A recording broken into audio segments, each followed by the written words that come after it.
நான்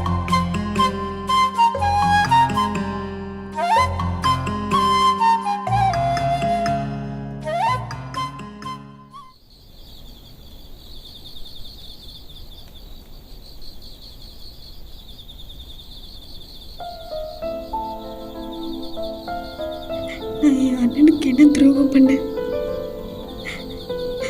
இவ்வளோ சந்தோஷமா இருந்த குடும்பம் ஏன் பிரிச்சு போச்சு? குடும்பத்தோடு ஒன்றா இருந்து சாப்பிட்டு இவ்வளோ நாளாச்சு.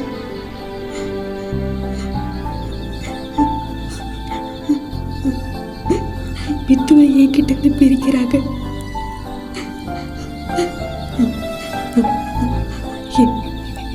குழந்தை மாரி நான் அவளை பார்த்துக்கிட்டேன்.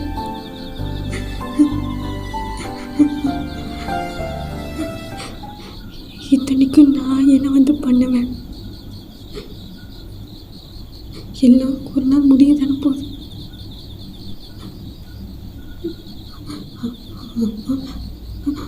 மாமா வந்து கேட்டாங்களே, நான் என்ன சொல்றது?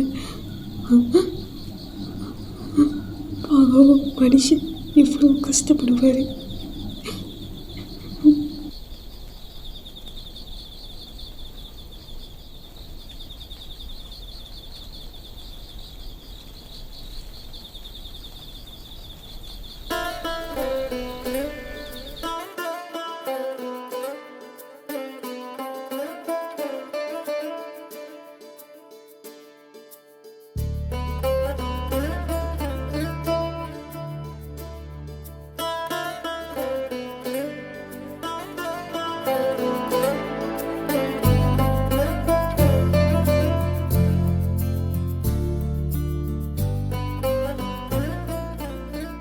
அம்மா.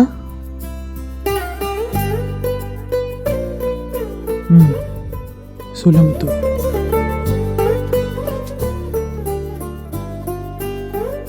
போயிட்டு வரேன்.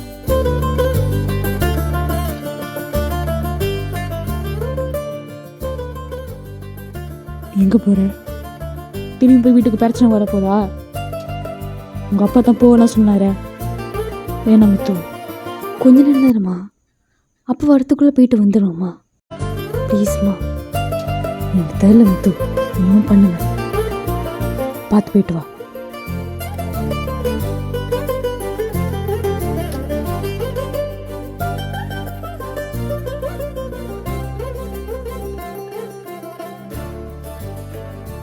டே சின்னா, கொஞ்சம் அண்ணியை பார்த்துட்டு வந்துடுறேன். சரிண்ணே.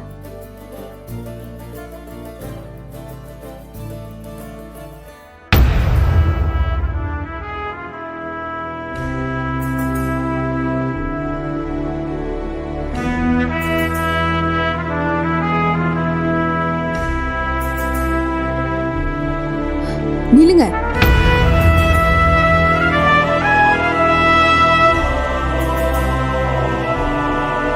எங்க அப்பா உங்க கடைக்கு முன்னாடி நின்னதுக்கு இந்த ஊர் மணிக்கு எங்க அப்பா அசிங்கப்படுத்திருக்கீங்களே. இங்கே பாரு, உங்கள் அப்பா தான் கடமுனுக்கு வந்து பிரச்சனை கொடுத்தாங்க. நான் ஒன்றும் உங்கள் அப்பா தப்பான பேச கிடையாது. தள்ளு, நான் போகணும், வேலை இருக்கு.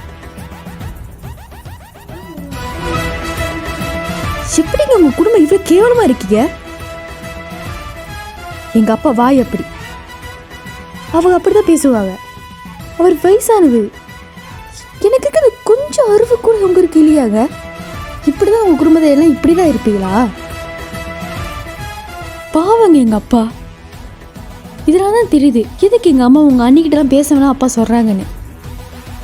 ஏங்க, வயசுக்கு பெரியவரா இருக்கீங்க, அவர் உங்களோட வயசுக்கு மூத்தவர், அதுக்கு அவர் அப்படிதான் பேசுவீங்களா? உங்க குடும்பத்தில் இருக்கவங்க எல்லாமே இப்படி ரோட்ல வந்து கத்திக்கிட்டே இருப்பீங்களா? நானும் பார்த்துக்கிட்டே இருக்கேன். உங்க அப்பா நான் கடைக்கு முன்னுக்கு வந்து சத்தம் போடுறாரு, நீ என்ன ரோட்ல இருந்து சத்தம் போட்டுக்கிட்டு கிடக்குற? இதான் உங்க குடும்பம் வளர்ப்பா எல்லாத்துக்கும்? ஏய், நான் எட்டு போ, எனக்கு வேலை இருக்கு, நான் போனோம். போக முடியாது. நான் கேட்ட கேள்விக்கு பதில் சொல்லுங்க, அப்பதான் எடுத்துட்டு நான் போறேன்.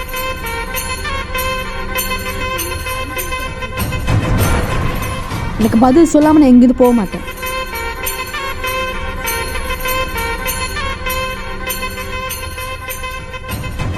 உன்ன மாதிரி ஒரு கேவலமான ஒருத்தனை என் வாழ்க்கையை நான் பார்த்ததே கிடையாது குமார்.